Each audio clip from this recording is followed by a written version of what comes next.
E parliamo della sua Esoperi Fossi ad Adria, la gara mountain bike. Un saluto da parte di Andrea Bolognese, eccoci dal gruppo Facebook e blog di Adria Polesine Eventi di Veneto Delta del Po, un po' più lunga no?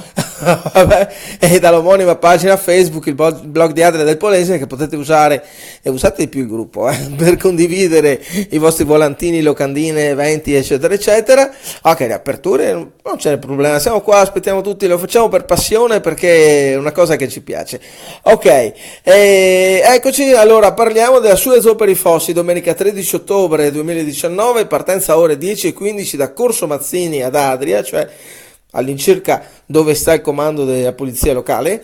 Ok, e partirà appunto la 17ª edizione, sono 55 km in mountain bike per scoprire il territorio, per scoprire Adria e il territorio circostante, vedi le Golene, il Po, l'Oasi di Panarella, e quest'anno farà parte anche del Tregolene MTB Challenge. Chi sarà il re delle Golene? Poi ci saranno anche degli stand gastronomici, delle prelibatezze, insomma non è una gara che è solo dedicata a chi corre, ma anche a chi viene a visitare il nostro territorio, si apposta, ecco, per vedere i ciclisti passare. Ecco, è una bella cosa. Su Esoperi Fossi, domenica 13 ottobre, Adria, partenza 10:15 da Corso Mazzini. Vi lascio sul post del video il link per saperne di più sulla cosa. Ok, grazie a tutti per l'ascolto da parte di Andrea Bolognese. Vi ricordo